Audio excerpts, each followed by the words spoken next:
I think that's what helps me the most, is to treat my environment like a pharmacy, but instead of pills, the medicine is made of books. Fresh perspectives, new ideas, different possibilities. Yeah, Walter Benjamin said, people think that they collect books in order to care for them, to care for knowledge, to make sure that it sticks around and so forth. And he said, no. It's the opposite. The books care for us.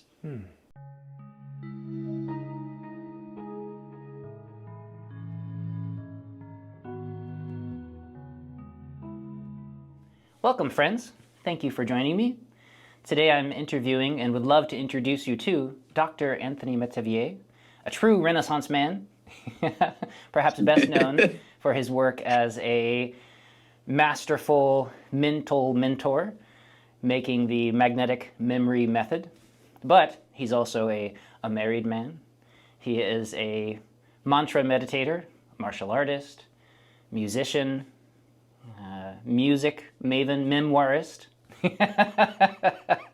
What else? What am I missing here?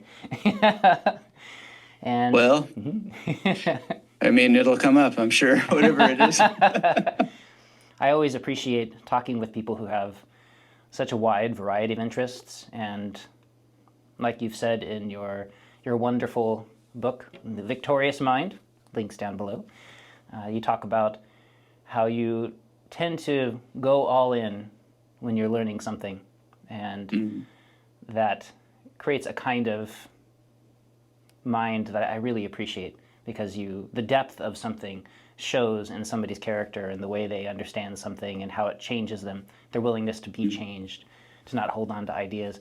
And I always really appreciate talking to people like you. So how are you doing? Likewise with your stuff. I mean, it shines through the depth that you put into thank you very much. Qigong and these various topics that you're into. So it all creates like a phalanx, I guess you would call it, of wonderful power, I guess. So, but I mean, power, especially in the sense that it's not forced. It's just put it in place, and then it's strong, and you can move forward. Yeah, I agree.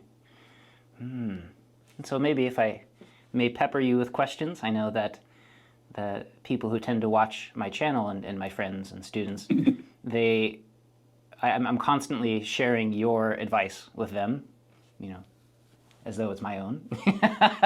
So let it be known. It is your own, right? That's the whole thing. That's right. It becomes your own.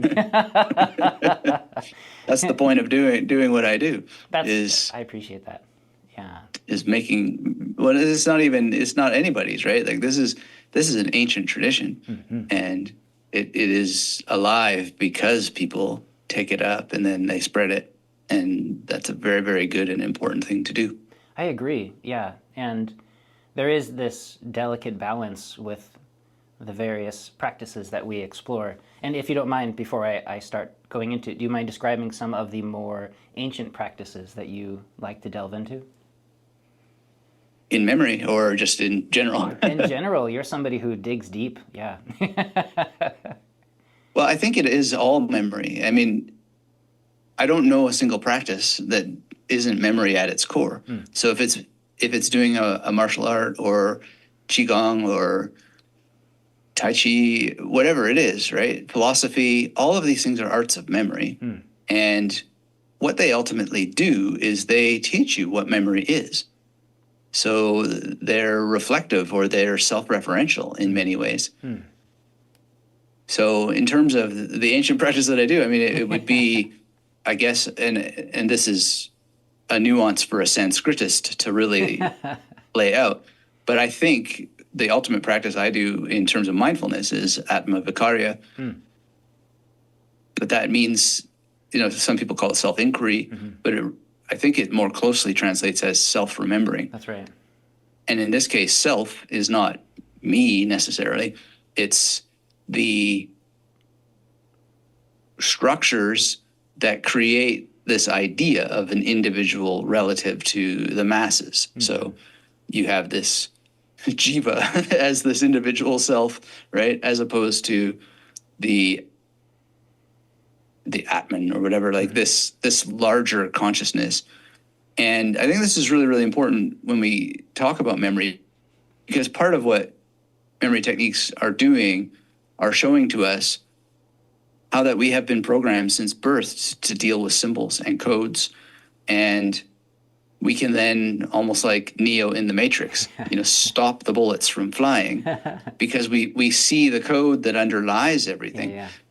But then the level beneath that is it exposes the grid, or the foundational, I guess grid is probably the best word, framework, grid, whatever, in which all of this is happening. And I don't think you can conclude on what it is. Jeffrey Klempner has a great line. He always calls it what the is. Right? That's right. Yeah.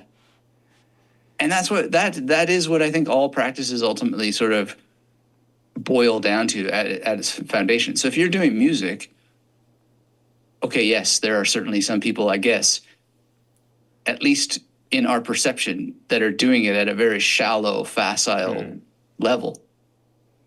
But when you train your consciousness and you train your mind, it can't be facile because it's a pointer to what the is,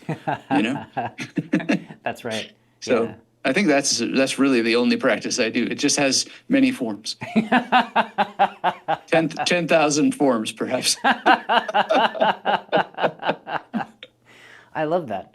And that's another reason that if I can encourage everyone to choose a practice, a method, anything, and go deep into it, because as you go past the superficialities, you run into yourself and what that means because of that that underlying quality of the the Matrix. Now that we're quoting the Matrix and the nature of, you are the spoon and Right.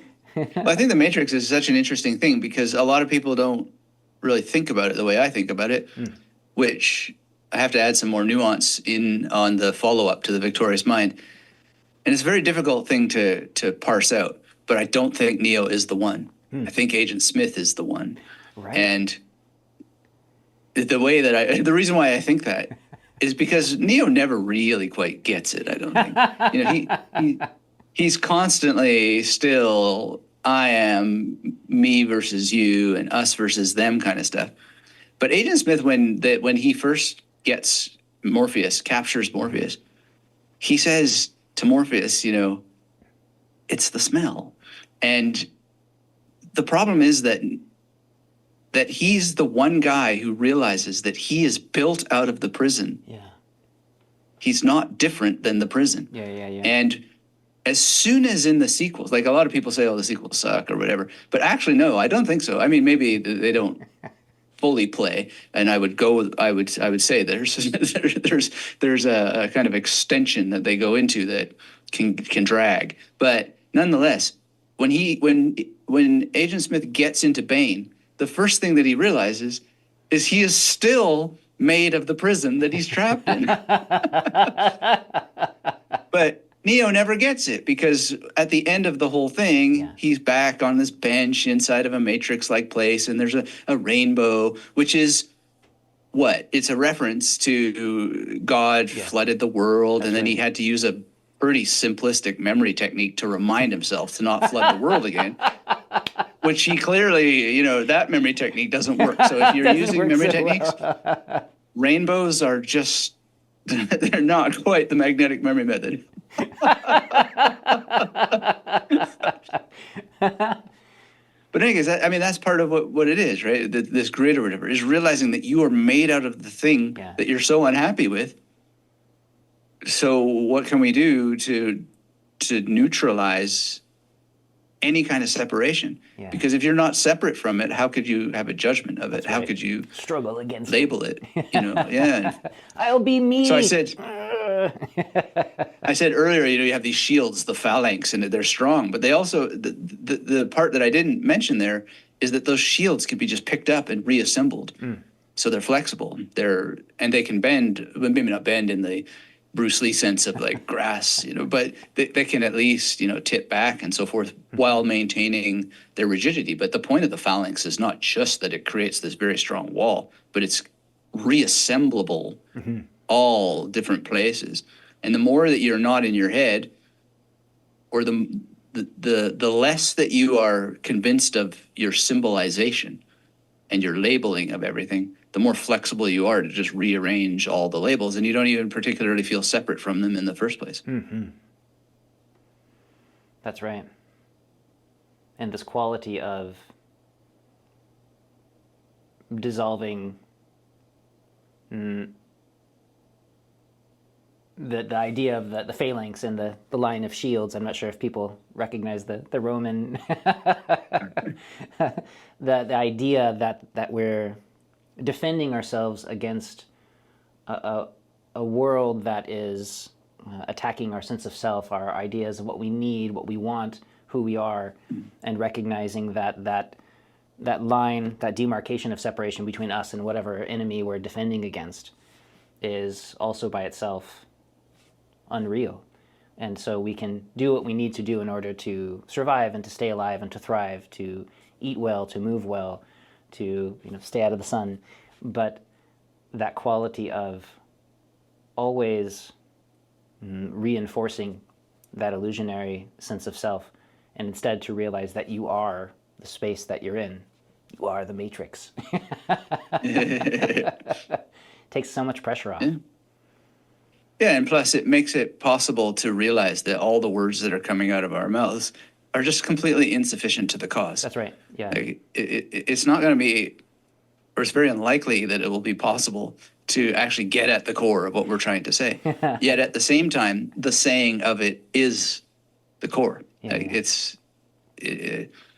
It's super fascinating, and I think the conditioning that we're in, I don't know why that it has evolved that way, but it always has a transcendental feel to it, which is, here's me and this other thing is external.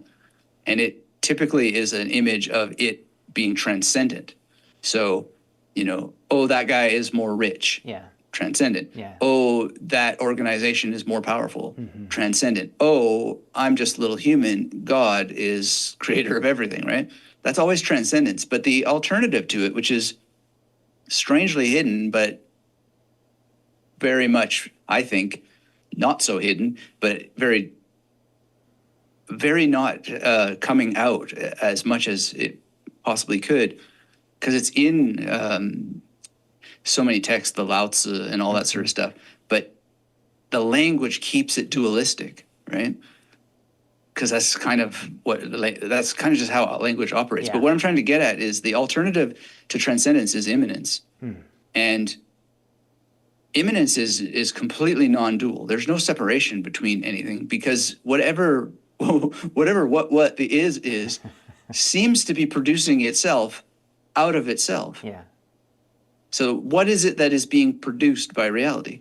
Well, it seems like it's actually production itself that is being produced. And it's just like all the time, this massive referring to itself in order to maintain its production of itself. Yeah. And that could be all totally just intellectual gobbledygook. I would admit that, but that's what I get out of all of these traditions. They seem to be pointing out that all these silly little words and explanations and all that sort of stuff, you're not doing them. They're doing you, And so what is the there, right? Well, it just seems to be production or becomingness, which is typically in philosophy called pure immanence, which is the alternative to transcendence, this separation. Pure immanence is just, if there's a God, we're coming into being at the same time. Yeah. Which solves the problem of suffering. Actually, there's a really interesting philosopher named Emile Choran. And a lot of people say he's just saying random stuff because he uses aphorisms. I don't think so. I think he's actually building an ontology in quite a structured way. But one of his ideas that he makes is that if there's a God, actually he's probably dead, and not in the Nietzsche sense. Because Nietzsche's sense was more like, if this is the way you're going to worship your God, he may as well be dead. Yeah. Like Nietzsche doesn't really care whether there's a God or not. It's just looking around at how people behave, and it's just like, that's the way you honor your God. Come on. But Turan like literalizes it, and he has this image of actually, yeah, God is dead, and we are the bacteria feeding on his corpse. But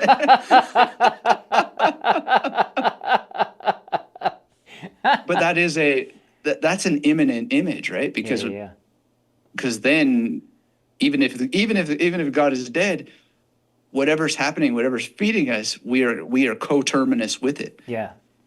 Because we produce it and then we eliminate it. It's all one experience. Yeah, that's right. Yeah, or sorry, we don't produce it. We consume it and then we eliminate it. So we're in this cycle that has no separation from us and it, basically. Yeah, that's the traditional Chinese creation myth that you've probably heard. Pangu, the giant being who took up the whole universe essentially, and when he died, his blood becomes the oceans, his bone becomes the mountains, the body lice and insects on his body become the people and the animals and this kind of thing. Oh, really? And it's all one expression. Yeah, there's a lot of those, but that quality of a relationship, that it's not a transcendent experience, it's one expression that's continuing, is fundamental to the Tao. It's all the flow of the Tao, and so it's that the Tao creates one creates the two creates the three creates the 10,000 things, but all of it is always shaped philosophically to remind you that, actually it's all we're still talking about the Tao.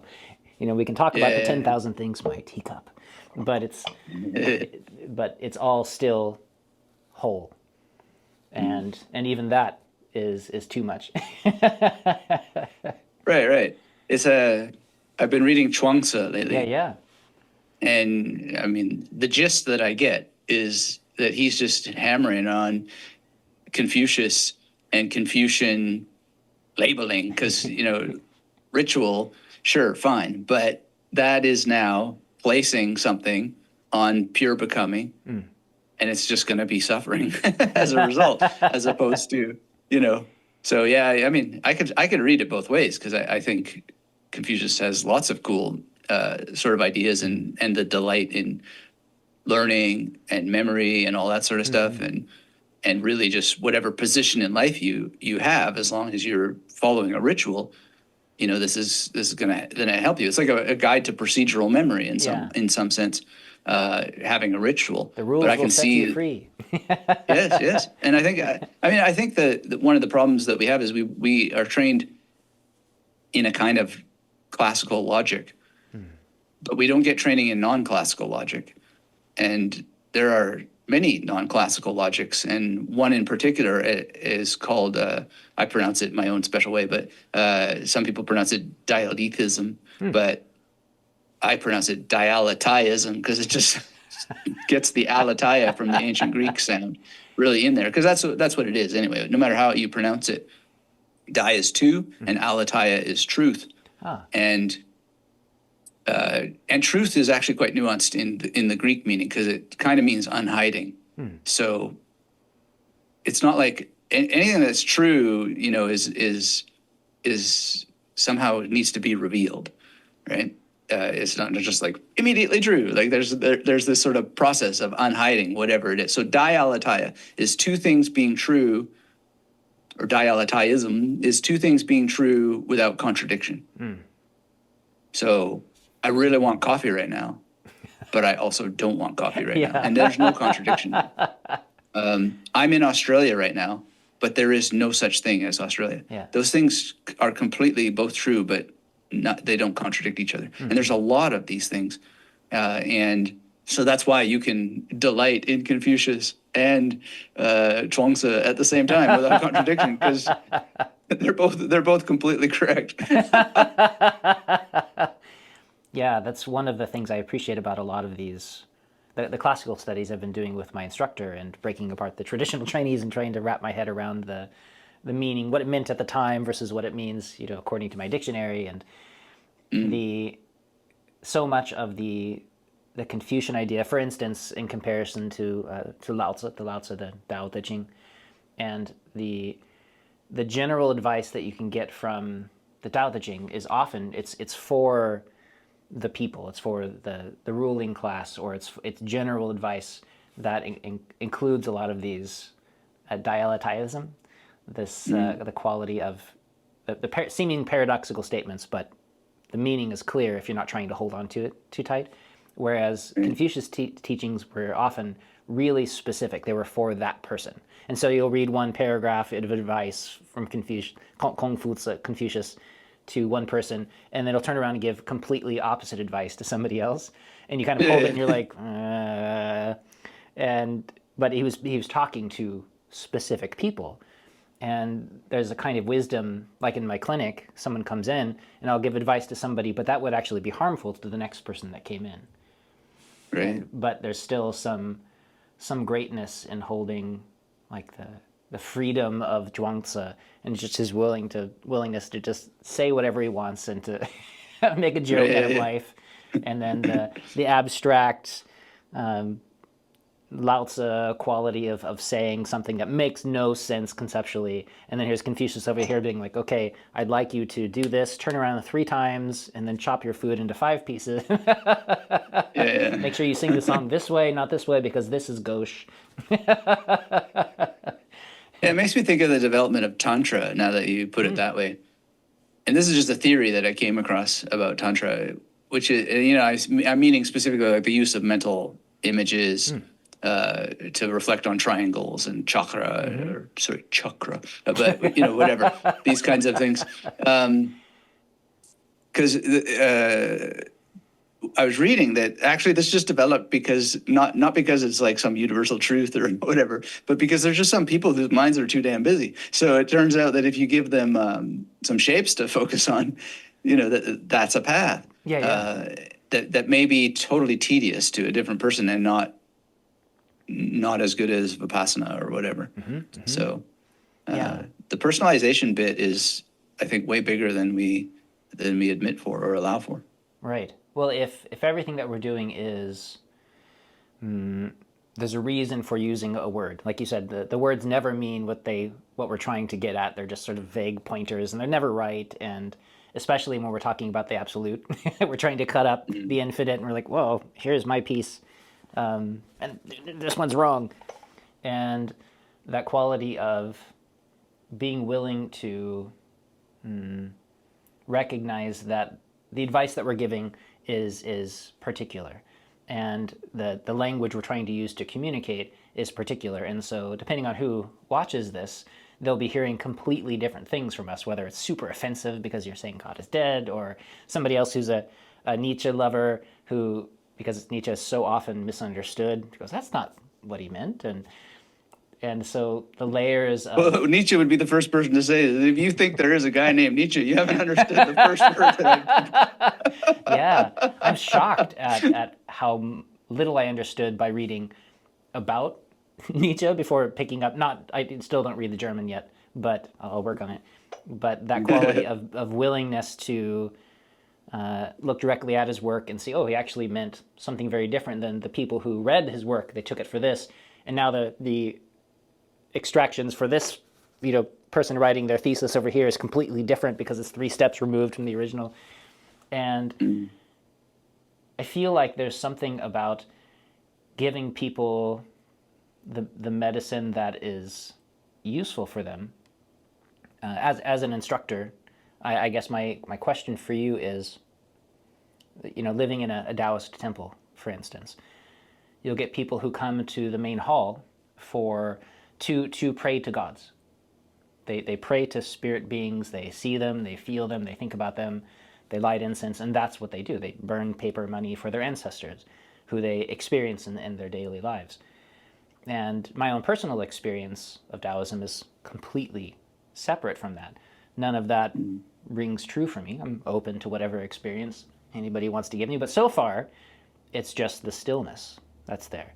And the teachings themselves lend to my experience of Taoism as well, that this figure on the altar, for instance, doesn't represent a guy up in the sky.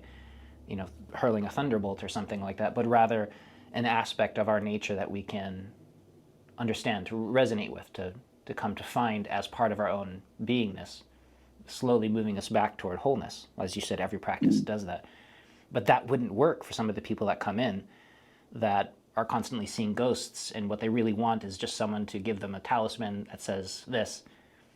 And so then the question becomes, do you shake them and say, this isn't real, what are you doing?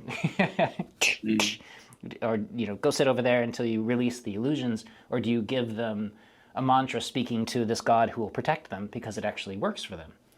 And it's a question that I've had a lot about these practices and the nature of truth and the meaning of what's best. How do you help the people where they're at that time? Because there's going to be a good percentage of the people that watch this video and don't relate at all to what we're talking about, but they'll relate to certain pieces of it. And so I'm hoping that we can craft something that's useful for everybody. And I'm wondering... Well, that requires that there is such a thing as everybody, right? And that, I think, is where we can begin the solution, which is if we just do the thing that we're doing and karma yoga, let it go, be what it is, as chaotic as the internet is, the great blessing of it is that people can find stuff, or at least historically, and then they can choose or not choose, actually. I mean, depending on whatever captures their interest. I mean, there's so many things that I've come across where it's just like, I thought I was going to just check it out, and then it becomes like the most fascinating rabbit hole that goes and goes and goes. And then there's other things where I'm sure I've completely missed the point. I was asking Michael Taft not that long ago about this feeling that I have that I've kind of like just memorized enough Sanskrit, and this idea haunts me that there's some little gem in there that is going to take me to the next level, right? But yet I'm just like burned out on it. So I'm memorizing some other stuff, but I just, because he knows a lot about computers and the nature of information. And because I think, if you think about it, right, the alphabet can make infinite expressions, but can it really? Like those infinite expressions go into sets. And in those sets, there'll be recursion. So there's a really good book by P.D. Jewell called Interpretation, and he makes this a lot clearer than I can. He says, if you because there's certain things in like interpretation and critical theory where they say everybody has their own experience and it's all utterly unique, and there's as many people to interpret things as there are people to interpret them. And Jewell says that's a nice feeling, but if you were to take 1 million reviews of Sense and Sensibility on Amazon, right? Just why that book, I don't know. But if you were to do that, are you going to find 1 million unique takes on Sense and Sensibility? He says, no, you're probably going to find 3 to 5 because they're going to collect in buckets or sets, which is what mathematical set theory is. And so what you have is an exposure of limit. You don't have absolute uniqueness at every turn. You have repetition, you have recursion. So when I say like get rid of this notion of everybody, I mean, this is where things like tarot come from and all that sort of stuff. We don't really have to worry about trying to get everyone because it's already the image of everyone that is producing our wish to be connected with them, but we're not disconnected from them. We're just in a particular set of the 10,000 things or the billions of possible things, which, I could be totally wrong about that, but it just seems pretty obvious when you think about it, right? I really like that. Yeah. There's I don't know how you pronounce it, Sorites or Sorites, but it's a paradox, the Sorites paradox or Sorites paradox, which I'm working a lot with right now. And the question is, when does an individual grain become a heap? I'm sure that those papers written exactly this number, this amount of grain. But nobody's agreed with it, Yeah, that's right. And you can't agree with it because it's a convention, right? And that convention comes with power. So this kind of comes back to the thing. Like let's not try to craft something for everyone, because that's almost like a feeling that would create power. Oh, we did it. We now have the chalice of the kingdom of total transformation of each and every drop in the ocean, right? Yeah. As opposed to, man, that was fun, and just let it go, that sort of thing. So I think that is the freedom that can come from these kinds of training practices. And if it's memory training for people, that's great. I mean, it can be lots of things, but just let it go, let it go, let it go. Because goals are good in a practical sense. Like if you're doing practical Taoism and the thing is, okay, so I got to go and pray to the spirit, and then that sort of thing. I mean, that's a goal, and so you may need that. But if you're doing philosophical Taoism, then I mean, I don't know Taoism that well, but it as it fuses with the other stuff that I know, really the ultimate is just to let go of the notion of Taoism and good riddance. That is because it's a Taoist category. statement. It's like one of these buckets. It's like, oh, this ultra unique interpretation or review on Sense and Sensibility. No, there's nothing particularly unique about it at all. It's in fact the fight for its special uniqueness that creates the suffering. Yeah, that's right. So, and a lot of the Taoist and the Buddhist chanting that are out there, there's all these specific practices that you do. You become deeply aware of aspects of your body, aspects of your nature. You become aware of the space around you. You clear your mind. You go through various health practices that are very helpful to recognize different aspects of your nature. And at the very end of it, there's this deep section of being like, you're chanting this, that and none of this is real. Even the you saying that none of this is real is not real, and even the idea that this isn't real isn't real. You're going through this woo woo ee, woo woo woo gee woo. You're just going chung chung chung, undo, and delete. And so after you've written out this big long thing, you wipe the computer. And even in the Buddhist, the Heart Sutra, a lot of when I was growing up, and the practitioners, we'd sit around, and before you practice, you're like, okay, here's all these things, fine, recognize this, very important practice, and remember that none of it's real. And it's so helpful to always have that palate cleanser, mental palate cleanser. And don't hang on to any of it. Yeah. Or maybe you got to do the opposite and just be like, it's totally real. It's 100% real. It's actually realness writ large. It's just the maximum. I mean, this would be the imminent thing, right? Mm-hmm. It's not really whether it's real or not real. It's this fullness of becoming whatever it's going to become. There's a philosopher named Gilles Deleuze, and he basically says this. He's like, my fantasy, my imagination, and all that sort of stuff is as material as the dirt on the ground. Right? And how can he say this? Well, if you want to be quote unquote free or whatever, you're either going to arrive at a statement or you're not, right? And so let's just say you choose to be a materialist. Just get rid of all spirituality. Sure. Just own that, right? Because if the material story is true, then he's right. His imagination, his fantasy is all 100% real. Because where else would it come from? That's right. Like it's coming from the interaction of the chemical bath in the brain. That's right. As that chemical bath interacts with the world. He even says in one of his books, he's like, get rid of this notion of emptiness, right? Like that air that separates you from that tree. If you could see it properly being, that's not really what he means, but if you could see it with like all the full sensory receptors firing, bat technology and chimpanzee technology and whatever squirrels are using, like if you could see all of it, it would just be this thick, dense jello. Yeah. It wouldn't be empty at all to you. That's right. Yeah. And in a way, this is partly what autism is. The filters aren't there. And it's just this complete, absolute, overabundant experience that, you're just not quote unquote human, but you'd almost say you're more human than human, or you're more material than other humans, because you just have such sensory overload. That's right. You're just getting the fire hose, right? That's so right. I think Deleuze is quite right in the sense that there's freedom in picking the thing, just it's all or nothing.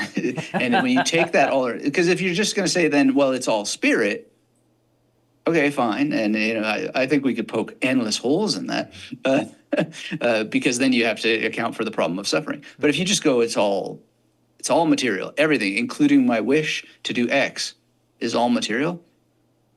And I think this is how I read Tao Te Ching, right? And then really it just comes down to what kind of student you are. And it says in Tao Te Ching, the assiduous student, when he learns of the Tao, practices it assiduously. That's right. And the mediocre student, when learns of the Tao, is sometimes on, sometimes off. Yeah. And when the really silly, bad student of the Tao learns of the Tao, he laughs and laughs and laughs. And if he did not laugh, it would not be the Tao. That's right. And it's just, that's a totalizing statement. This is what it is. Yeah. And there are different ways to approach it.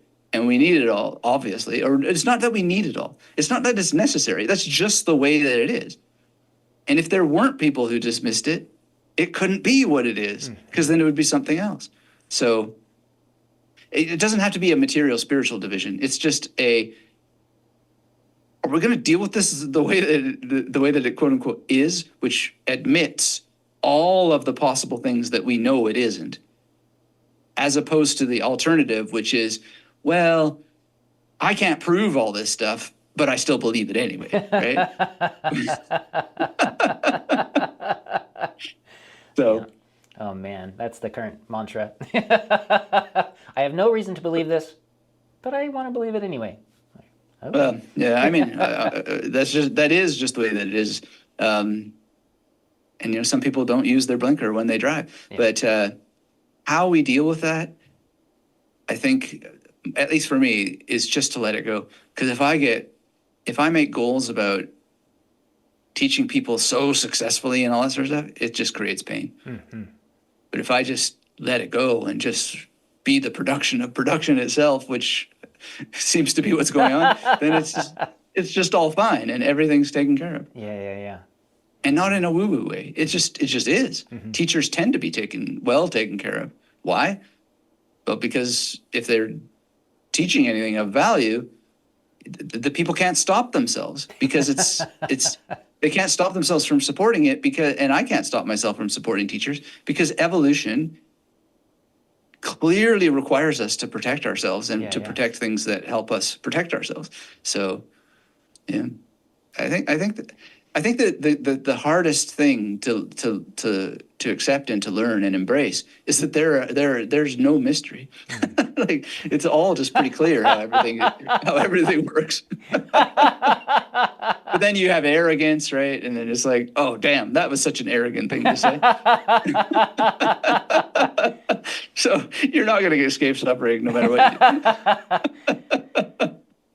Yeah, I tend to go the opposite direction, in the sense that I recognize that my interpretation of events, my understanding of whatever it is that I think I understand, like the words that we're choosing to express anything about anything, is always wrong, and I'm just comfortable being wrong. And one of my favorite translations of a Xuan, which is it can often mean like the mystery. In most Tao Te Ching, they often translate it as mystery. But it's this idea of like the mysterious, the numinous, that which cannot be grasped. And the second time my brain tries to grasp it, and my brain tries to grasp everything, it's just, it's a little graspy guy, that I know that I've missed the mark. And so I've just gotten really comfortable being like, well, it's all a mystery. But not, as we say, not believing things and allowing your brain to fall out. But so we do our best within what we can understand, which is considerable. I think it's really marvelous what humans are doing these days, and coming to understand the space around us and our relationship to it, and what we can clearly see isn't real, which is, that's still new for humans. But for me to recognize that whatever it is that I think I understand, I know is wrong, and to be comfortable with that, kind of riding in that wet, weird space of I don't know. That's my deep Sanskrit mantra. Well, I think that's all. Unfortunately, that's right. But I just see. I think where the problem comes in is thinking that there's any humans in the equation, right? Because we are category making machines. How we become category making machines, and I don't mean machine in some strict sense, but just in that mechanical sense that we're constantly categorizing. And that's why language never gets at to anything, because it's part of this endless production of categorizing, separating, etc. But what if we look at it differently? What if, and a lot of people won't like this, I know, because I've been looked at cross-eyed so many times. What if all this nattering about the world, like what is a world? I don't really understand why people think that there is a world. So I'm with you in the sense like it's all mystery, and I'm wrong, because I find it mysterious that people actually believe that they're on a planet, right? Like that's just such a separation from this bigger thing. So what if time actually is going backwards, for example? Sure, it's possible. And we're undoing whatever it is that we did, and the unification with God after the apocalypse or whatever that Christianity thinks is going to happen when all things are explained is actually an unexplaining, a returning to nothing. But nothing. A return to nothing doesn't even make sense, because in order to talk about nothing, we have to refer to something. Right. But like, what if? Or take it another way. What if we already have unified with or let's say, what if we have already populated the entire universe, where every planet that's inhabitable already has people already all over it, and this is every second is a time slice fill in towards this greater project that actually could only ever happen if the time slice fill in happened in exactly this way. Now, the reason why I would say there's no human in this sort of thing is because if you can imagine the fulfillment of such a project, it would require a very delicate operation of people creating hierarchies, but not because they're people, but because there's something about life that creates hierarchies and organizations.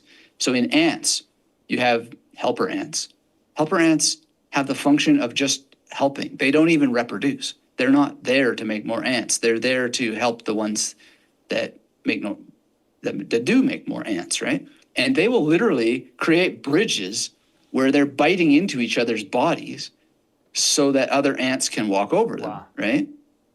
So what if all of these complaints and whining and crying about, oh, that guy is so rich, and oh, like, what if all of that actually what if the complaint itself is necessary to the production of rocket catchers on the journey to going into infinity, consciousness actually always being conscious, and our human conscious, right? Human conscious is actually not divided from ant consciousness, because clearly it can't be divided from ant consciousness, because we do the same damn thing. Yeah. And you might be thinking, well, wait a second, there aren't humans that don't reproduce. Oh, no. There are eunuchs. there are monks that remove themselves from society. Why? Well, what a strange thing to do. Like, I'm going to go and, sit in a temple and memorize all this stuff, let's say, and then I'm going to come up with conclusions about the way reality really works, and then I'm going to tell all these other people, right? Well, that crazy sacrifice, I mean, it's not crazy, but that's not that different than an ant biting the body of another ant so its body can get bit to create a bridge for others to walk over, right? We are so similar to that in the way we behave. And ants, they create these giant, towers. Do they really know what they're doing? Yeah. Or is that just that they're following the signal that we're following, right? And there's no junk DNA. There's nothing missing from any of this. There's no waste. People sit there, oh, this is so wasteful. And da, da, da. Is it really? Like, how do you know, right? Oh, well, the scientists, Oh, really? The scientists? And how do they know? Oh, well, the spreadsheet. Well, The spreadsheet. I mean, I'm being deliberately ridiculous, and I'm not saying that all that stuff is wrong, but there's just this massive psychological suffering and chaos over what some guy with a spreadsheet told you. Yeah. Right? When you do the analysis yourself, all of a sudden you realize, my goodness, there's been people with spreadsheets since before there were spreadsheets. And they just love their power. That's right.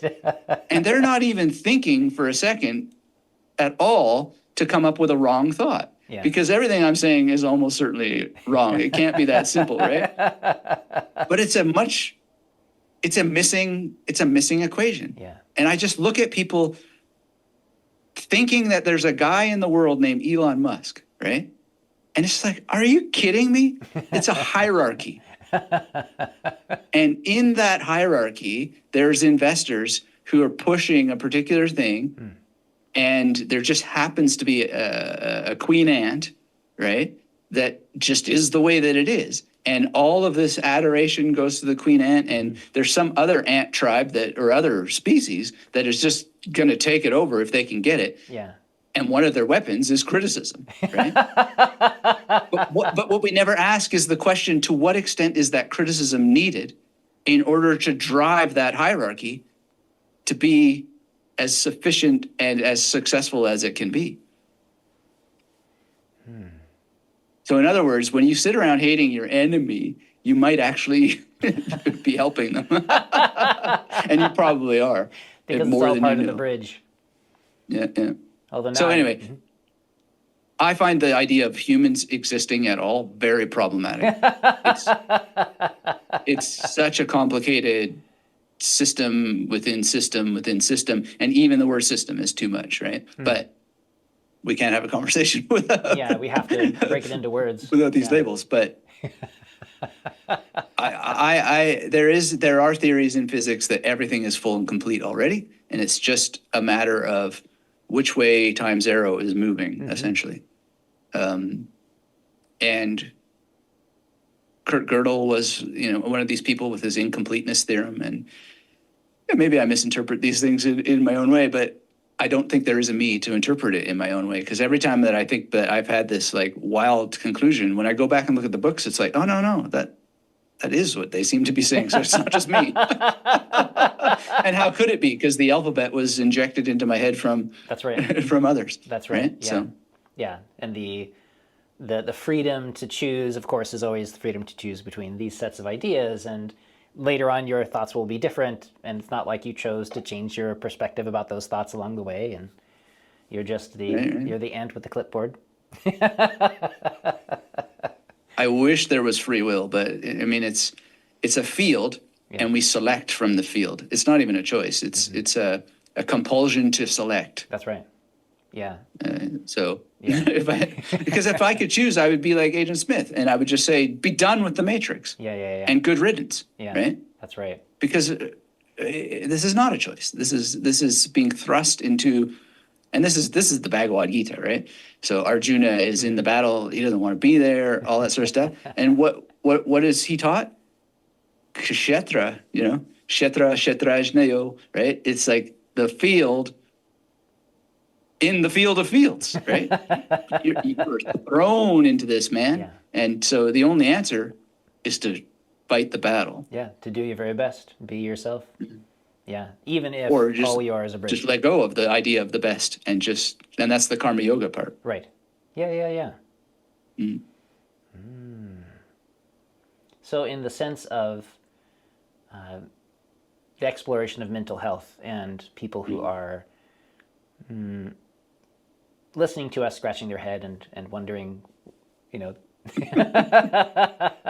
I'm curious about, for me, for instance, the idea that choice it's a useful psychological construct, and maybe it's an important expression, whether or not it's ultimately real, to me is actually, it's very freeing to recognize that there is no specifically a me making choices and I have to do this thing and I'll get it right and I'll do it bad, and it takes the pressure off to try to be something different if all you are is how you are. If John is just Johning, and that's all that's happening, or whatever that means, the universe is Johning. And so I'm wondering about as somebody who has had deep explorations in mental health and what it means to have a healthy mind, how you would relate those together. Well, I've definitely had an unhealthy mind in my past, that's for sure. We all have. Yeah, I think that's almost an inevitability. But we live in a system where certain things are treated as a problem, and I don't know that my original breakdown was a problem until that somebody said it was, and then set me off on this adventure into the system, right? Which is a system of codes and power and essentially turning individuals into profit machines. Now, I can play it both ways. I can look at that in the dark way, or I can look at it in the, hey, we're going to space because we've already populated all of all of matter with human consciousness, or the consciousness that appears human. But I think that's very important to see that aspect of it, because that's the image of Shiva anyway, right? Mm-hmm. Shiva with the great wheel of creation and destruction. Mm-hmm. So when we're suffering and we're being eaten up by, say, the psychiatric machine, right? Well, that's the way that it is, right? And that's the way that it was for me. And at that time, I went along with it and took the pills and blah, blah, blah, blah, blah. Mm-hmm. But I don't think I would have handled the speech that I just gave. I don't think I would have been able to understand it. Mm. And when I did start to switch on to these things, I had the classical, dark soul, like this dark night of the soul, that they often talk about. And I think that these ideas can be quite destabilizing for people. Put the truth of it aside, or the correctness of it aside, or whatever. Just the notion that, I have no choice. Everything just is what it is. And, and there's even organizations that have built up, like Cheetah House, to help people who are destabilized by these things. But, when I had this manic episode, this is essentially what I experienced, but without it being a problem until they told me it was a problem. And they could have been right? Because if it was a true, and I no longer accept the diagnosis. It makes sense and it doesn't make sense, because true contradictions are allowed. But I was just beaming with light in my head, and there were dark parts of it. Actually, I shouldn't romanticize the memory, because I couldn't sleep. But I was able to write like crazy, and the writing, which I still have, is astonishing to me that it could come from me, because I'm not really that good, right? I'm just not. And as this epic poem that I was writing at the time goes on, you can see it decaying. So there's just this, I'm not praising myself at all. Like, I just am astonished that such things, and I memorize Shakespeare and I memorize other stuff. So I have a sense of what good poetry is. It's like, this came out of this body. That's not possible. But I don't think it's possible that it came from God either. So what is it, right? It's just, it is this moment of no filter whatsoever. But anyway, it did decay. I couldn't sleep, and there were some pretty dark aspects to it. So anyway, what ended up happening is a story happened, and then this other thing happened, and then I basically already had digestive issues, and then psychiatric medicines just only made it worse and decayed my gut, because there's petroleum in the pills and like all this sort of stuff, and it's just like horrible. And I'm paying the price, but I managed to like learn all of these things, and I managed to survive the dark night of the soul and work on a better diet and work on, what am I going to do with this realization? I don't know that it's correct, but I can't shake it. Now that it's here. You can't unsee it. maybe it'll go away. And you know what? It sometimes does, because there's like a thing that happens, and then all of a sudden focus is just like on this thing, and it's all pretty damn real, which I think is why I would call myself like a materialist spiritualist, or a material secular spiritualist. Like, and I think I am a materialist. Like, I can't see what is the benefit of spiritualizing anything when there's just a quote unquote choice to be made, where if you just pick one path, then it all makes it's all coherent. And I'm pretty sure, I mean, I've memorized enough Sanskrit to kind of push a little on the point. I'm pretty sure that's what those dudes were saying. They were saying it's material, right? They're saying it's one without a second. That's what Advaita means, right? That's right. In Advaita Vedanta. The culmination of the Vedas is that it's one, not two. Right? And so what does that mean? And I don't think they're saying it's all spirit. If they were saying it's all spirit, why wouldn't Arjuna's battle be in heaven? Because there's biblical stories or biblical ideas of things going on in heaven, right? The War of the Angel and John Milton, bam, all this sort of stuff, right? But not in these traditions. Yeah. You know, and the Chuang-Tzu stuff, like, these are all happening in the world. And yes, there are, monkey in heaven and all that sort of stuff stories. But when you get to the actual philosophical Taoism, as I've encountered it so far, it's in a world, and it's using mountains and streams and clouds, and so does Advaita Vedanta. It's the sun that is the symbol of the self, and ignorance that separates you from the self is symbolized by clouds that separate your vision from the sun. So I guess how I deal with it is I turn materiality into a religion. I don't know, but this is where Nietzsche is such a great philosopher, because Nietzsche will say, you can't stop yourself from making metaphors. You can't. So why not just have better ones if you can get them? And he'll be it's the if, right? Because he has the image of throwing the dice, right? It's aleatory. It's a play, and so how do you get the dice? Well, you're just lucky, right? And that's what the cool thing about the internet is it's just this giant lottery ball machine, and people keep bumping into stuff. And if they hit it at the right moment, it happens. That's right. So that's how I deal with it, basically, is just try to see if I can test those ideas and see if they're true, unhide the truth of them. And I can't unhide mystical ideas. I just can't find the robe to, like, pull back the kimono. Like, I can't find it.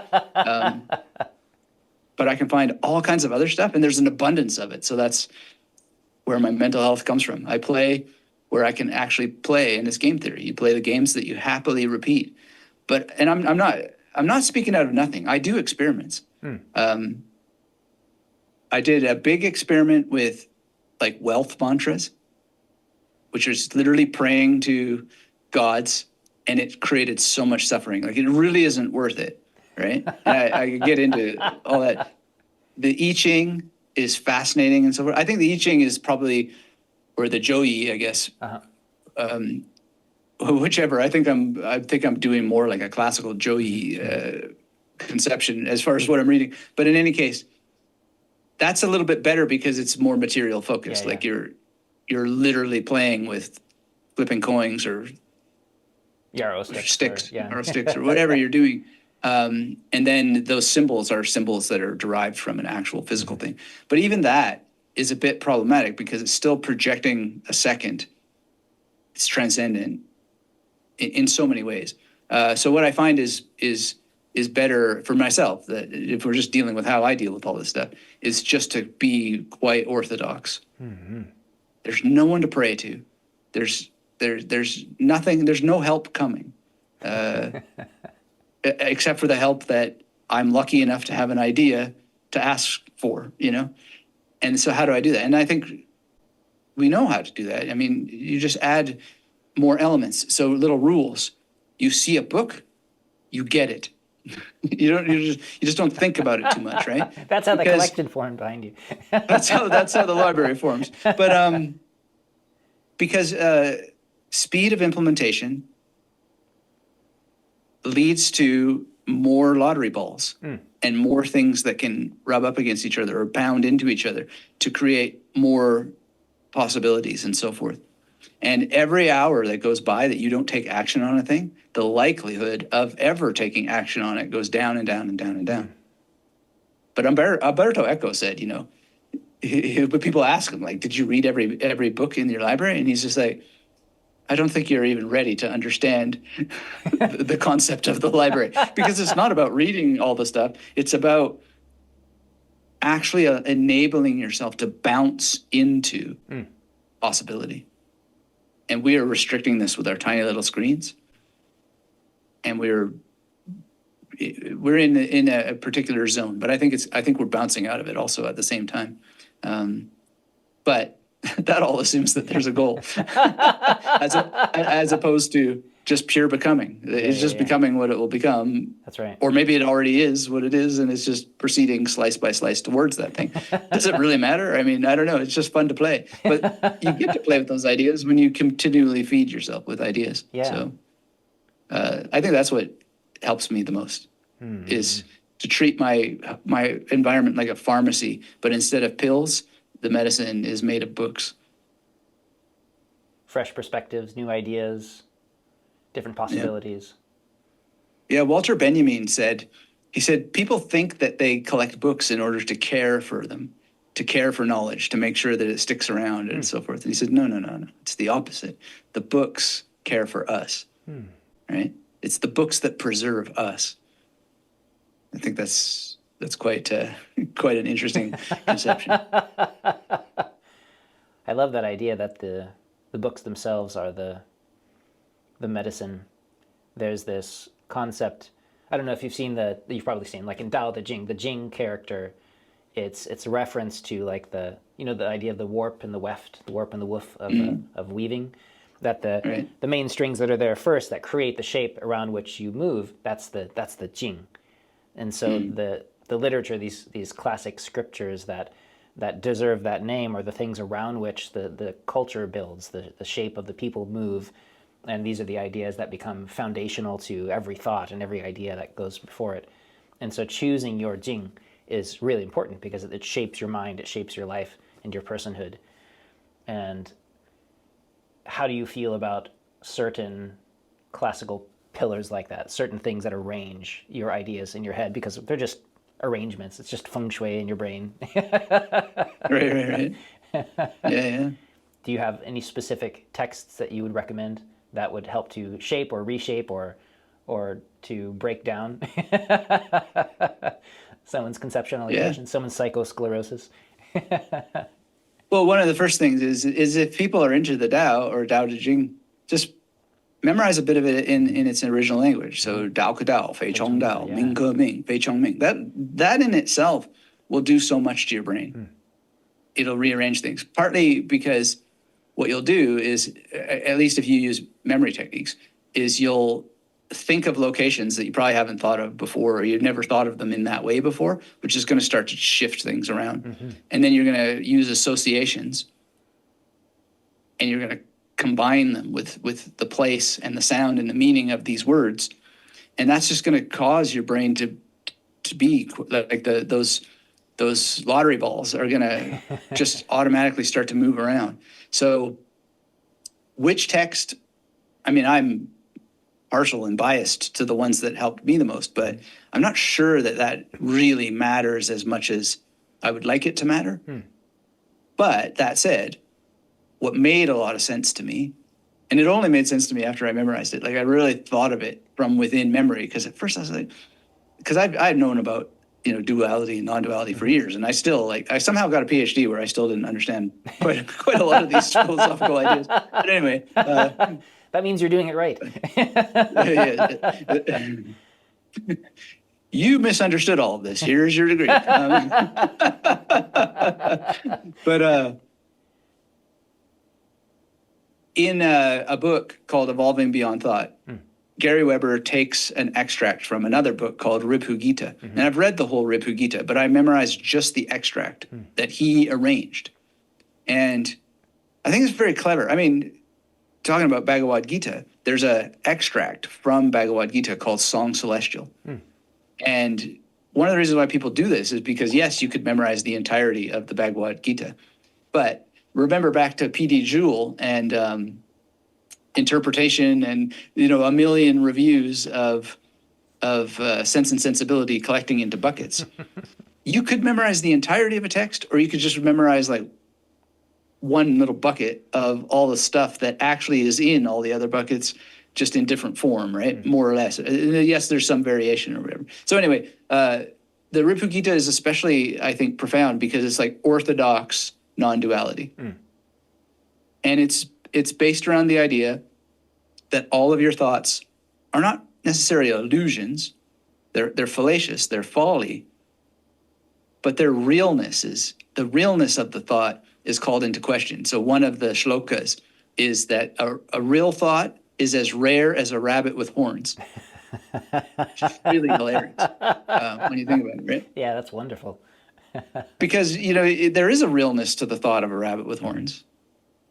So that is the rare thought, right? You questioning is that instance. So it's really crystalline in a way, or it's a hall of mirrors, but a hall of mirrors that actually you can see the way the game works. So you're in the hall of mirrors, but you're seeing how the game of mirrors works. And then the other line, Atmajanam Param Shastram, Atmajanam Anupamam, Atmajanam Paro Yoga, Atmajanam Paragati, Atmajanam Chitanasha, Atmajanam Vimuktidam, Atmajanam Bhyanasham, Atmajanam Sukhavaham. Those are the capping verses that he put, Dr. Weber, at the end of this sequence. And that says that the study of the self, or self-inquiry or self-remembering, is the ultimate science. It's the ultimate yoga. It's the ultimate prerogative. And then it says, it is the ultimate destroyer of thoughts. And it is the ultimate pleasure, or the ultimate bliss. Yeah. Right? And yeah, I think that's true. It is, yeah. From my experience. So I would highly recommend Evolving Beyond Thought. Whether the person reading it should go into that one cold, I don't know. But I didn't. I read Happiness Beyond Thought first. And then after Happiness Beyond Thought, or after I memorized some stuff from Evolving Beyond Thought, I went back and memorized the stuff that's in Happiness Beyond Thought, which is Nirvana Shatakam. And there's two versions of Nirvana Shatakam. There's one where, because people don't agree. Some people are like, no, there's definitely separation. There's definitely a supreme being that is accessible if you do this, that, and the other thing, which I find always when I play around with that, it just creates suffering. Because when I get it wrong, it's like, who do I blame? Me or the or the being, right? So I think it's just such a fool's game. But anyway, there's two versions. And I'm a fool, admittedly, because every time I'm just like, damn, I'm being seduced again to do another experiment with duality. But the non-dual one is really, really beautiful, because in that sense, you say, I am Shiva, but the nuance of Shiva is everything, right? It's just everything. And there's a truth to that, because you can't be outside of yourself. Yeah, yeah. So when you say I am everything, it's not arrogance or ego or anything like that. It's just like, well, what would be outside of? That's right. Right? Yeah. Yes, in a material conception, of course, that is going to be outside of myself. But is it really? And just playing around with that dissolves the notion of the self to begin with. It does. Pretty quickly. You can't go very far and not lose that sense of identity. It doesn't attach anywhere. Yeah. You look at anything and it's not there. Yeah. Anyway, beyond that, I would read Tao Te Ching, read Chuang-Tzu, read Meng-Tzu. I mean, all these dudes, right? Just read it like crazy. Read Deleuze, read Plato, read Nietzsche. Who else? Nagarjuna, I don't know. Does he write books? I think so. Or there's dialogue. There's words attributed to that dude. Ramana Maharshi, that wonderful. guy. Yeah, Nisargadatta and A lot of one. Oh, that's the one I was looking for, not Nagarjuna. Nishkirata. Yeah, that's the guy I was looking for. I literally spent a year sleeping with "I am that" under my pillow. Oh, really? And it was just Does it work? Osmosis? it was more like something during that transitional period, that destabilization time, the dark night, feeling like, what is this? How am I going to make it through this period? There was something comfortable in reading that and tuning into that sense of, in Chinese, it's gan yin, this idea of resonance. You find that piece of yourself. You find that piece of whatever Nisargadatta is talking about in yourself, and you go, oh, right, obviously that's true. And it's so easy to get lost. And then for some reason, having that little icon, like a painting of the angels or something like that, and you go, oh, right, this is where I'm centering my sense of non-self, nonsense. And something about that was there's a great lyric from a Canadian band, Vancouver area, called No Means No. And it says, nonsense is better than no sense at all. A child needs a name like a corpse needs a pall. Kind of grim, but it gets at it. Yeah, that's really fun. And that guy who wrote the lyrics for that band, his name is Rob Wright. And he's retired now. Anyway, apparently someone saw him. He's on vacation or whatever, and he's got a copy of Schopenhauer in one hand and a copy of, I don't know, Kant or Hegel or whatever. And apparently he recognizes that a fan has seen him and is coming up or whatever. He's like, they're both wrong.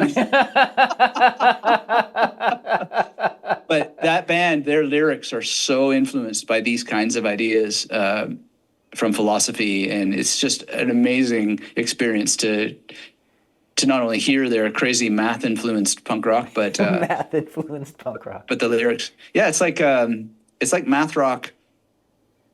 It's progressive, I guess, is what I'm saying. Like progressive King Crimson kind of stuff, where there's so many time changes and it's just wild. But the lyrics themselves are just filled with these ideas, and that's probably part of why I ultimately could get it too, because I don't think I really got it when I was a teenager, but I was exposed to it as a teenager. This kind of like, nonsense is better than no sense at all. A child needs a name like a corpse needs a pall. It's just like, like the body when the body is dead, it no longer needs the physical characteristics that we use to describe it. That's right. And children needing names, that's just this bizarre thing that we sort of have to do. But why do we have to do it? Useful conventions.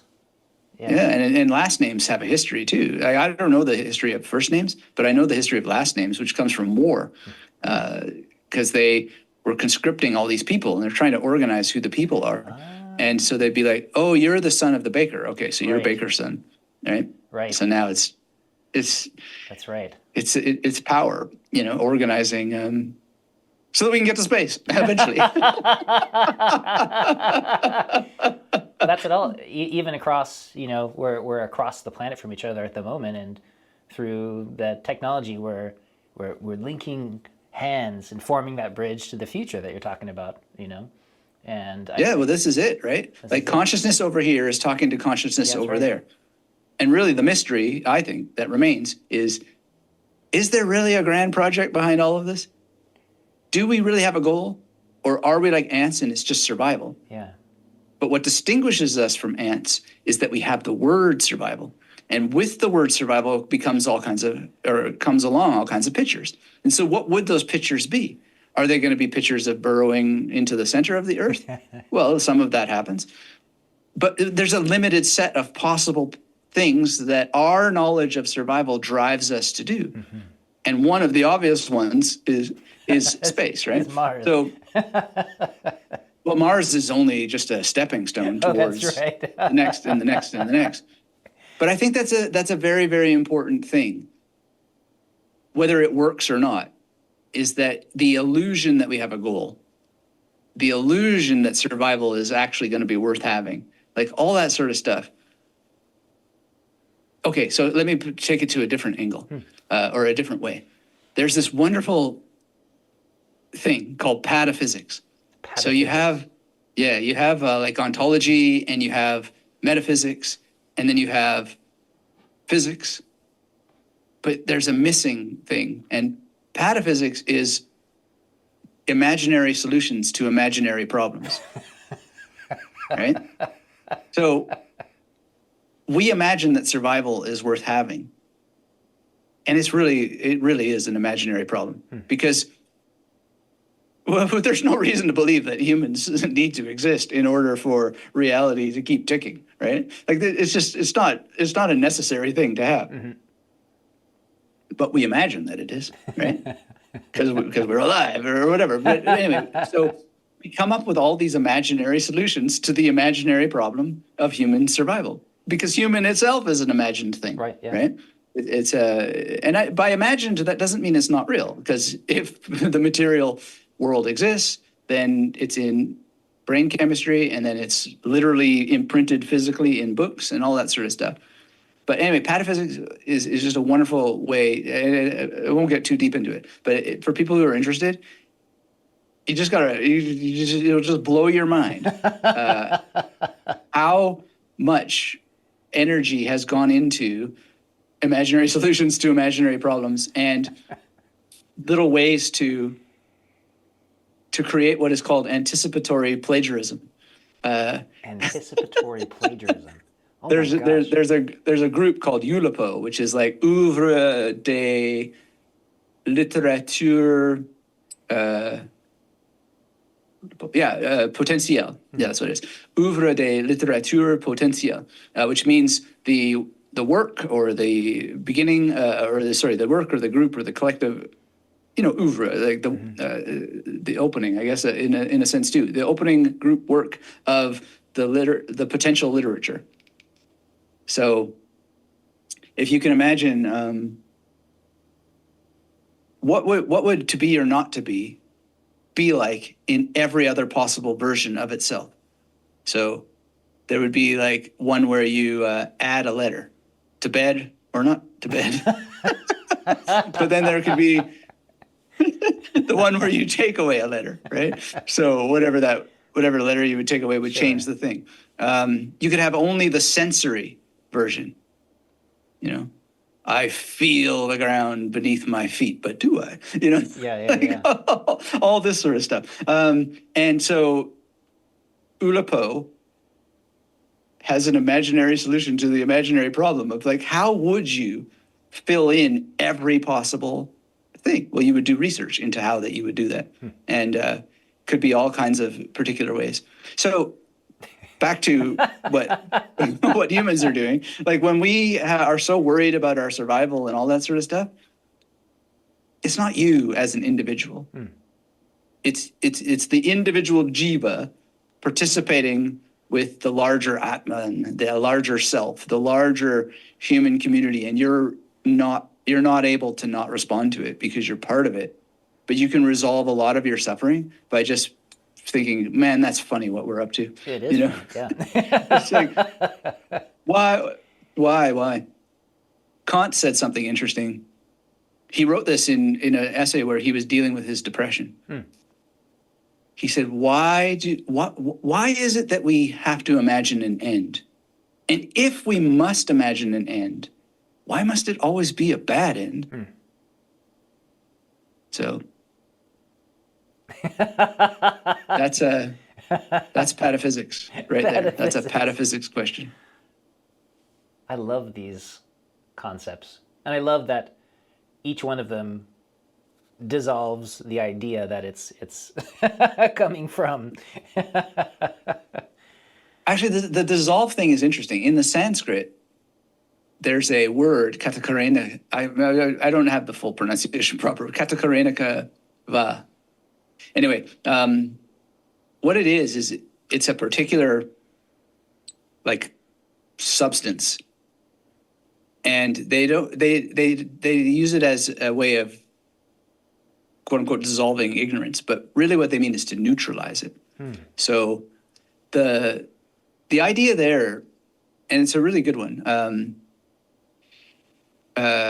is that we want to.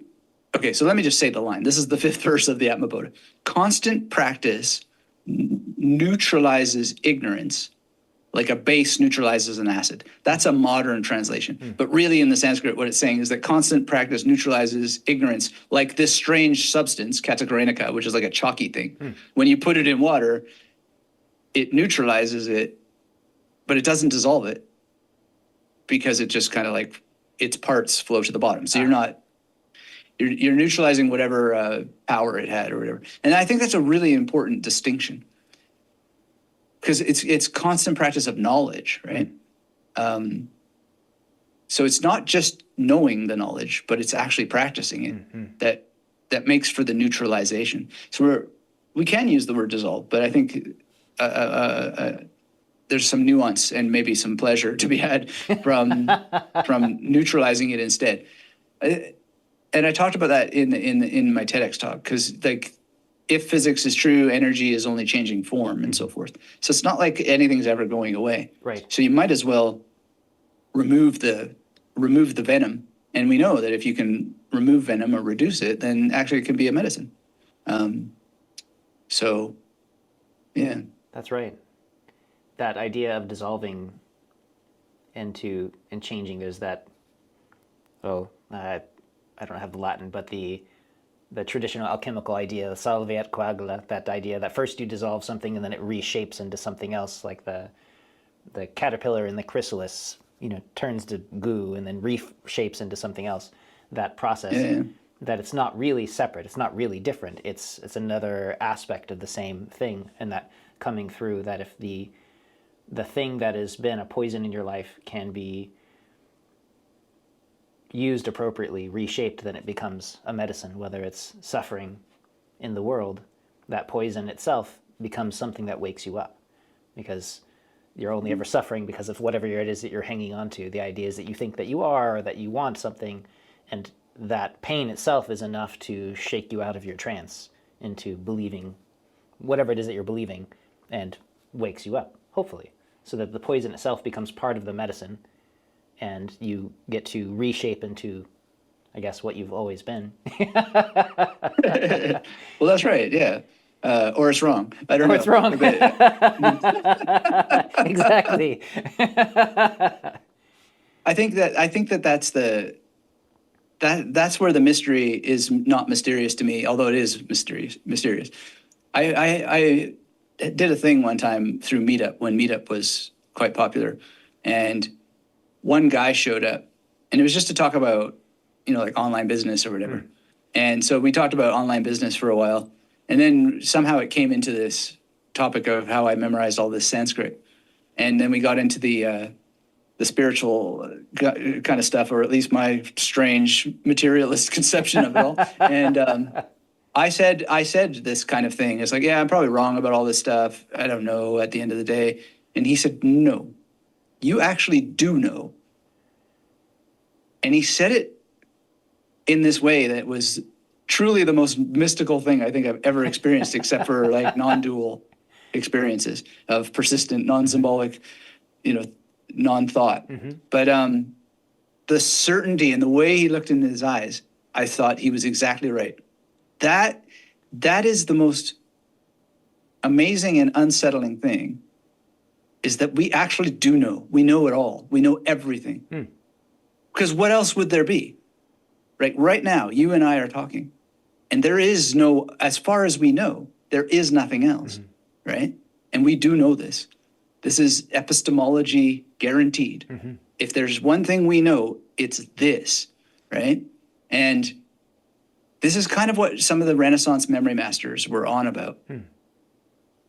Robert Flood, for example, he created an image of a square, and the square is just constantly expanding outward in this image.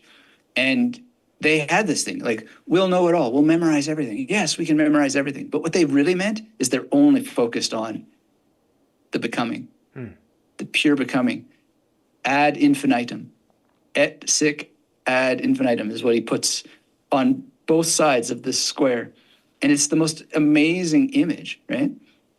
And Giordano Bruno too, like with the memory wheel, all this sort of stuff, where you're doing the art of combination in your mind. Well, when you're fused with that information, when you're running the operations, that flow for all intents and purposes, is everything. And it's such a weird thing, because it's like, oh man, what crazy, arrogant, stupid, asinine thing to say. Oh, everything is here right now, and you know it all and everything. But what else is outside of this right now? All the knowledge that I don't know is offloaded in these books, right? And they are the signature or the arrow or the sign that points to all that I don't know, right? And because what else is there? I mean, there's PDF downloads and there's MP3s, but it's anything that is there to be known in six, what do you call it? The Kevin Bacon thing? 6 degrees of separation. Kevin Bacon. Like, what is outside of this thing? So I really don't think it is a matter of arrogance. I think it's just a matter of comfort with the puzzle and the position in the puzzle, and realizing that it is a kind of everything. And that's why Heart Sutra is a little bit frustrating. Because if we were going to say, just pick one, right? Nothing doesn't make sense. Because anytime that we're talking about nothing, we have to refer to it, That's right? So the everythingness makes much more sense. The fullness, the totality of it all makes much, much more sense. And I just find it much more satisfying. But I know different strokes for different folks. And, I got a book, I think it's called Towards a Zen Buddhism or something like this. I'm not going to be able to see it from here, but it has this mathematical equation, and it plays this out. And it basically says, if you do the math, actually, nothing is pointing to everything. Well, that's the whole thing, is that it's all, there isn't a separation between the two. Right. Yeah. And that's like, even everything in Taoism is, you have, like you talked about the I Ching, you talked about the yin yang symbol, the Tai Chi 2 that people know, that everyone has tattooed, that everything that we do is designed to help you understand that it's not really yin or yang, good or bad or this or that. That the design itself is supposed to help you remember, oh, actually it's all one thing. It's all, whatever wholeness is. And that the division itself is incorrect. And if it's empty, it's not emptiness as such, because that's, like you said, that's a thing, but it's empty of thingness. It's empty of whatever it is that I'm imagining it is. It's empty of my imagination. It exists on its own. That it doesn't need me, and that quality of what the is, whatever that is, that's what it's empty of. My thoughts about it, because it is whatever it is, and it has nothing to do with my thoughts about it. And so from the human experience, which is all filled with what I'm thinking I want and all these things, and filling me with suffering because I feel like everything is exactly how I think it should be, and I get to define the universe, and that at least the way that I've come to understand. But you do. That's the paradox, or that's the contradiction. You do get to define it. That's right. Yeah. If I believe that it's true and that it should be the way I think it should be, then there's a lot of pain.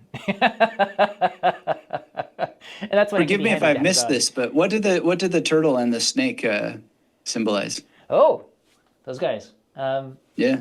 A number of things, but from the Qigong perspective, it's often just referencing the back. Like there's these 4 animals, and each represents an aspect, and often just a direction. Like there's this great red bird, Juche, and there's Qinglong, this, I'm gesturing to the east here, which is this azure dragon. Baihu, which is the white tiger. Each of them kind of representing an aspect of our nature, whether it's the mysterious, the ephemeral, the qualities that are hard to define, or these qualities of our animalistic nature, or the expressions of our personality, or the mysterious warrior, which is often symbolized as this snake and turtle, often to the north.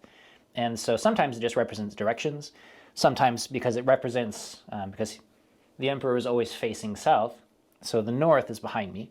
And so if I gesture that way, I'm talking about my back.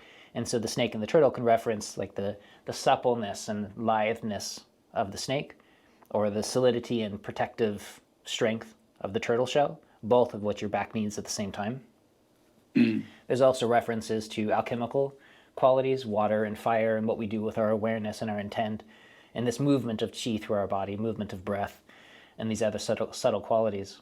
And so it's kind of referencing all of those at once. Right. Yeah, pretty neat. Well, here I talk about knowing everything, and I'm so dumb I didn't even think about the turtle being related to the north or your back when I've got a turtle in our backyard facing the north. That's right. Yeah, it's in the right spot. Although maybe in Australia it should be to the south. I don't know. Well, we got the red bird to the south. Anyway, we have some of these Fun. symbols here in this place, and this is a very unusual place because it faces due south and due north, like pretty dead on. Wow, right.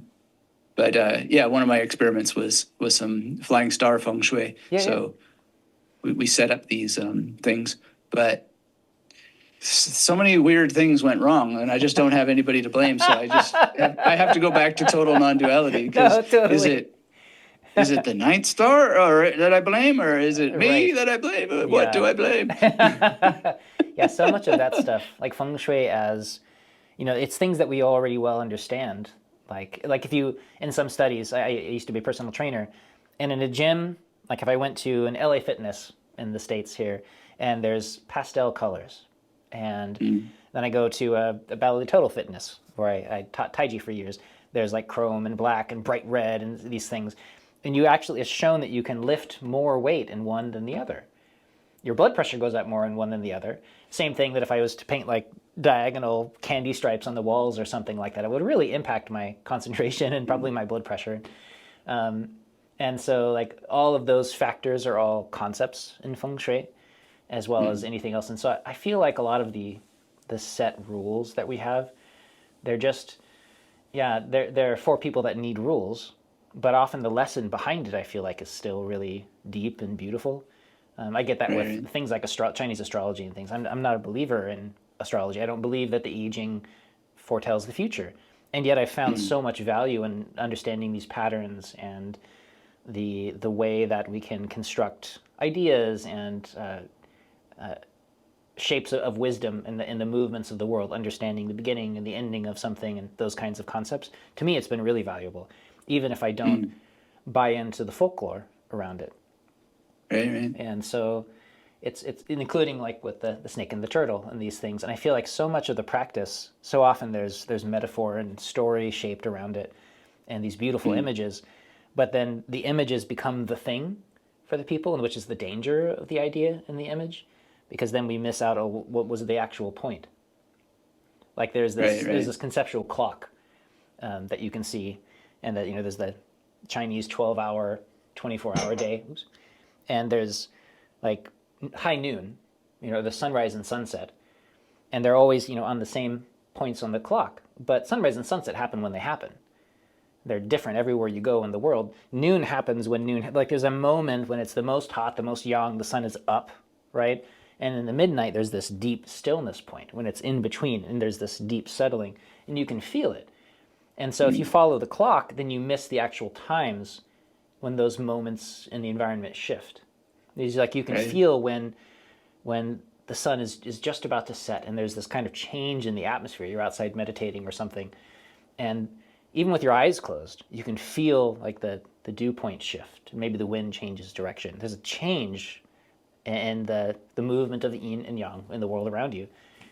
And if I was just to follow the clock and be like, oh, well, it's not 6 o'clock yet, so technically I can't do this practice when it's supposed to happen. But instead I listen to what's actually happening. And I feel like those are the lessons in something like the I Ching. Then you understand the movement of changes and how and when they're happening, why they're happening, not because the Yarrow sticks told me it's not supposed to happen yet, Right.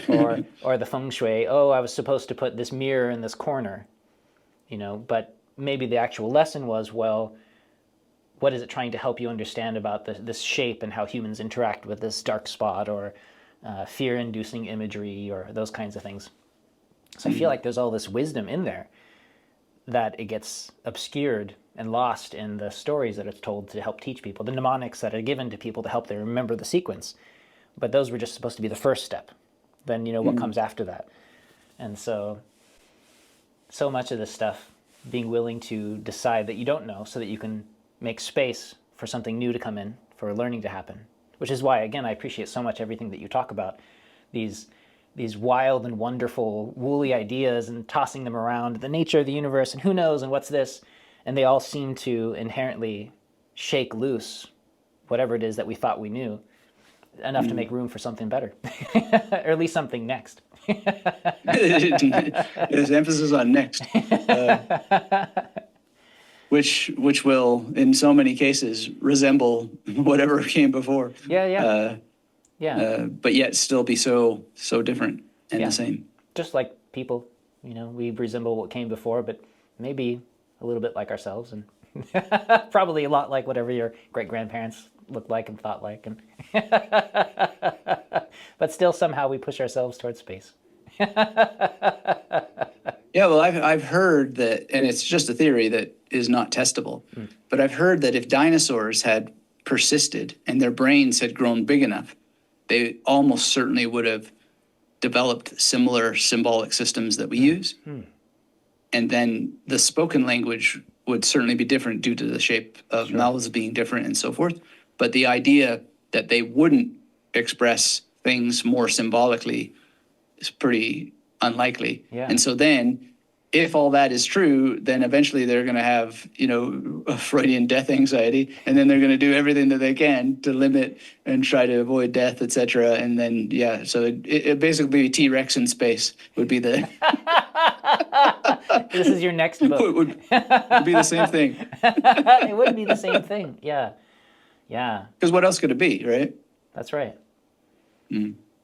What else could it be? Well, that was a lot of the premise of Star Trek, right? Well, we go to this planet, and even though there are these tiny little molecules that are floating around, they still have consciousness. Well, That's right. What consciousness do they have? Well, the one that communicates with us through symbols. So it's just. I love that.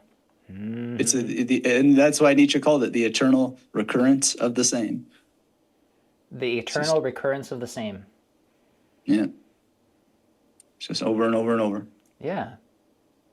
He actually has different words for it in German. So there's like Wiederkehr and Wiederholen. So wieder is kind of like the again part, but Wiederkehr is almost like, you have to ask a German expert, but I think the care is like kind of like the turn. So it's like turn again, like as in back into, you literally are turning into it.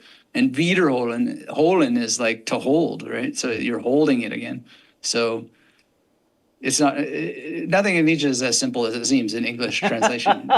He'll be using different terms for certain things at different times, but nonetheless, those kind of images of what it means to repeat, like you repeat because you literally turn back into the same thing, or you're holding it again because it somehow just appears again. Like it can be quite nuanced and subtle the way you think about repetition.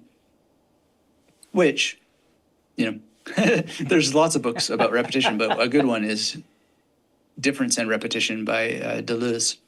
And he gets quite into the Nietzsche stuff. What does Nietzsche really mean? Heidegger has a great book on Nietzsche that goes all into what does he really mean about all this return stuff. I love it. Yeah, the biggest reason German is on my list of languages to pick up is to really go into Nietzsche and just pick him apart, because I have heard that he's pretty worth reading. Oh, yeah, it's boss level. I'll wait until I up my level a little bit. Oh, I don't know. I think you do just fine. And you'd be quite interested, I think, because he mentions things like Buddhism, and he mentions Advaita Vedanta and Giordano Bruno, he mentions. Wow. That's shocking. That's wonderful. Yeah, I think, there's no mistakes, but I think to delay Nietzsche thinking that there's some preparatory work that's going to help. I'm not sure. Yes, there can be certainly, like knowing Plato, and Yeah. you would know enough of the Eastern stuff. Okay. For sure. But yeah, I mean, it's a lot of it's really readable. Human, All Too Human is a great book about free will and memory. It's quite readable. Okay. All right. And do you feel like I do need to read it in the German to understand the nuance, or is English close enough? No.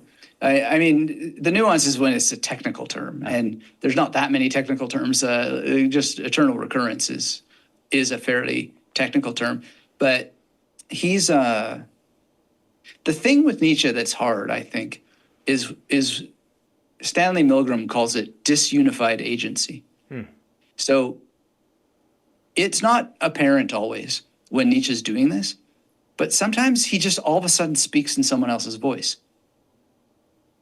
So you'll think, man, what a bigot. What a horrible thing to say about this group of people or whatever. But he's actually imitating some drunk German in a Kneipe, which is like a German fun word for bar or pub is Kneipe. He's actually adopting a mask. It's not Nietzsche trying to say this. And his readers in his time would get that, or some of them anyway. Right. So there's a lot of play. There's a lot of like this random introduction of all of a sudden this bizarre take on things.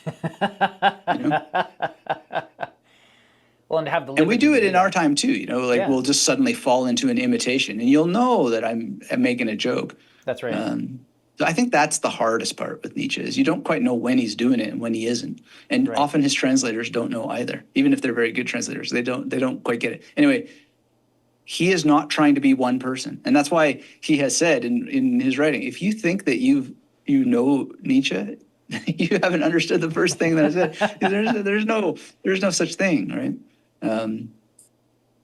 It's a becoming. And it's building itself out of itself. And he's just sort of switched on to that process. Well, that's why I've been spending so much time studying not just the classical Chinese to read these texts, but to understand the context that they're in and the poetry maybe they would have been reading at the time, and to understand even the political movements that they're making slight references to in these things. And I found it really illuminating. And I remember you mentioning that about Bruno and your studies of Giordano Bruno, and how you're learning what he was learning so that you can understand the shape of, this is the math that he's referencing. And I find that really helpful. But a big... Oh, yeah, it certainly is. By the same token, I read Bruno cold the first time. I mean, I guess I had basic knowledge of the period and other philosophers, but I still read it pretty cold. And I don't think that hurt anything. Okay. All right. But anyway, I mean, I don't know. Everybody does their own dance. But I would encourage people just to read books that you don't think you'll understand. I try to read the hardest books I can find. I also try to memorize the hardest stuff that I can find, because if I wait until I'm ready, then it's going to be too late. I really appreciate that. I've become very emboldened in my studies based on your encouragement over the years. Stuff I don't know. I could be wrong, but it's just the way that it seems to me. The person who supervised my dissertation, he had told me years ago, he said, I can't believe they make you read Jacques Derrida in second year of university. But I've always been so grateful to have thrown at me this excruciatingly strange, the centrality of the center as such. It's just like, what? I'm so grateful for that. Because without having had that cruel, so to speak, exposure, I never would have gotten to the point where I can handle it. Like, when else would I have gotten it? I think we, even today on my YouTube channel, there was a comment. I really want to teach what you're saying here to my students, but this is way over their head. And it takes I haven't responded yet, but it takes every bit of my, I don't know what you call it, to not say, shame on you for deciding what is too difficult for anybody else. What a snotty, sneering, ridiculous, preening, nanny. It's just, I switch characters here a little bit, perhaps like Nietzsche, but I really do have this emotion, the restriction of knowledge from people because you as a teacher have decided it's too advanced for them. They won't understand it. Oh man, get thee glass eyes and like a scurvy politician pretend to see what thou seest not. That's Shakespeare. It really is. It's King Lear. It really is like such a, I don't know why we have that idea in our world.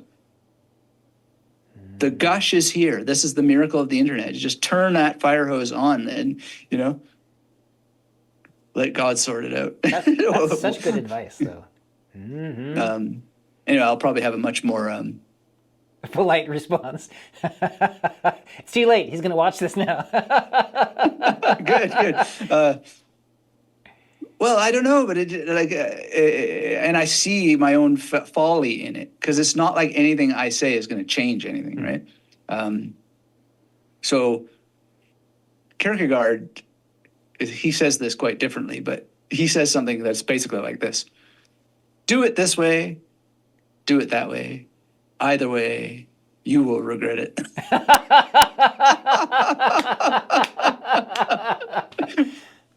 I love that. Which is why I love the Sanskrit stuff, because the Sanskrit stuff has helped me literally stop thinking, because I used to be exactly in the Kierkegaard problem. Just regret. Yeah. And I can still fall into it, but then it's just like, Atmajanam, to neutralize. Yeah, that's right. Neutralizes the poison. Yeah, because and Jacques Lacan talks about this too in his psychoanalytic works. He's like, there's something weird about humans. We're so programmed with symbolization that after we symbolize, we just keep thinking about our symbolization in symbols.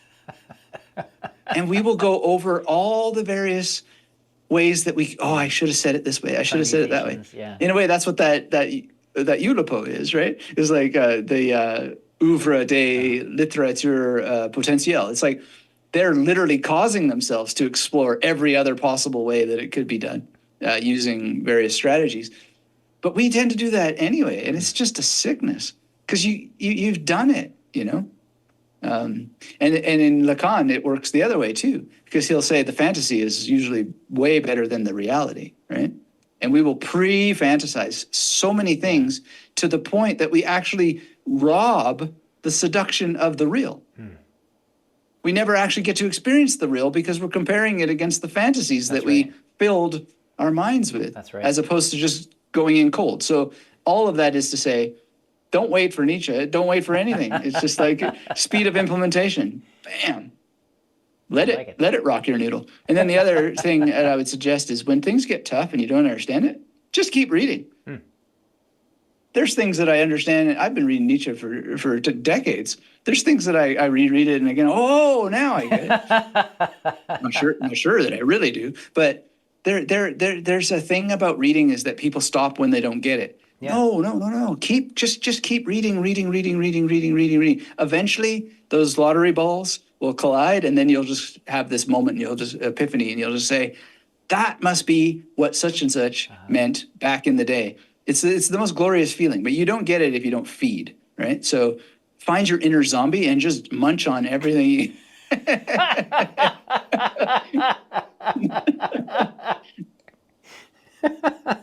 I don't bother trying to understand stuff. I just read it, and then if I understand it, great. If I don't, then I might look up some other stuff. But it's understanding is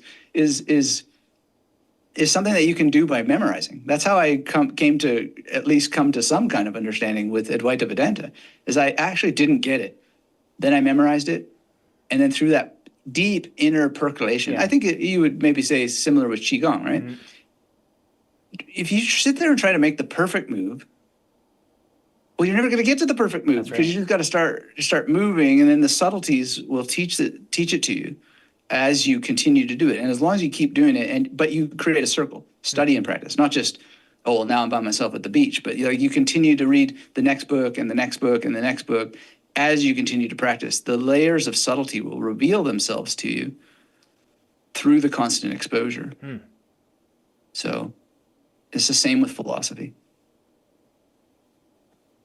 Just need a wheel, and Keep that wheel turning. That is the best Turn advice. on the Tina Turner, and away you go. Little Tina Turner. The big little wheels keep Nietzsche. on turning. Oh my gosh. Thank you. That's why I think that thesis that we do already know everything is actually quite profound, because our pop culture is screaming at us all the time. You know, we listen to Tina Turner songs, big wheels keep on turning. Well, that's it. In the Matrix, it's the smell. You know, like the signatures are all there all the time. We're consuming it all the time. And that's why when that guy in that cafe looked at me and he just said, "You do know." And you know that you know. I think he's quite right.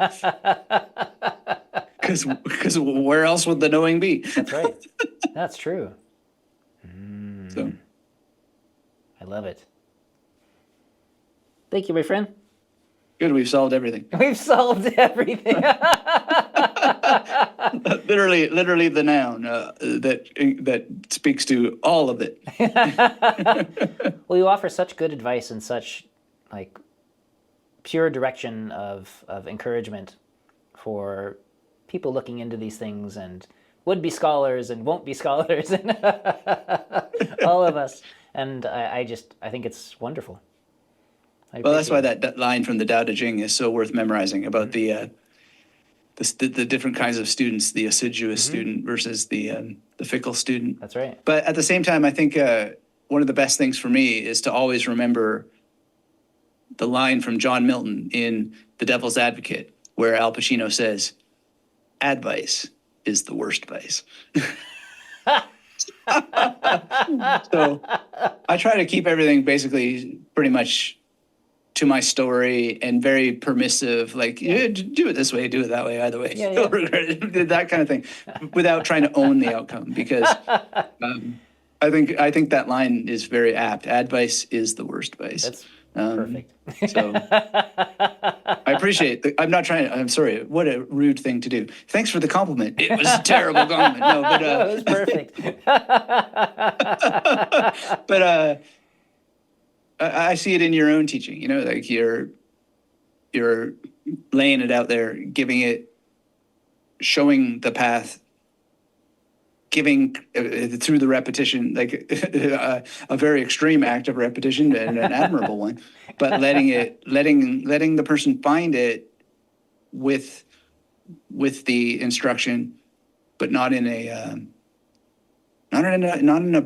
burdensome way. It's not laying down the law or something like that. But yet it has a law. You know what I'm saying? Yeah. So yeah, but it has to be live. I admire that very much. Thank you very much. Now you're supposed to like throw the compliment back at me. And, that's right. Give me mostly it's the beard that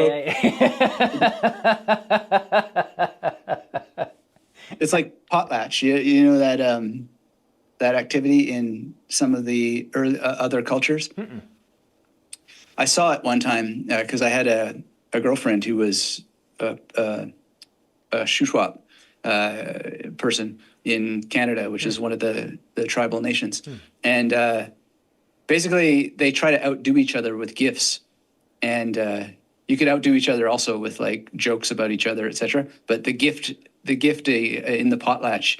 So I don't remember the exact order. I was quite young when I saw this, but one group brought in a truck that was filled with blankets, and that was the gift to whoever was the other people. And then the other one brought in a bunch of salmon in coolers, and they're like, you think that's a good gift? They brought in a bunch of fridges in trucks so that they could freeze the salmon. It was like they thought of it in advance. They're like, they're probably going to give us something that we could freeze. So we'll make sure that they have freezers for their half, because then they share. So they're giving the gifts, but it's like this spirit of one-upmanship. It's so wonderful and profound. I don't know nearly enough about it, and the memories are quite distant, but it was something like that. And it was really the whole potlatch thing is something that we don't do that much in whatever culture it is that we're in. I'm not even sure that makes sense, given all that we've said, that there is a culture that we're in, but you know what I'm saying. Like, that there's a movie, David Cronenberg movie called Existence, and they have this line, at the most pathetic level of reality. At the most pathetic level of reality, we obviously have these things, structures.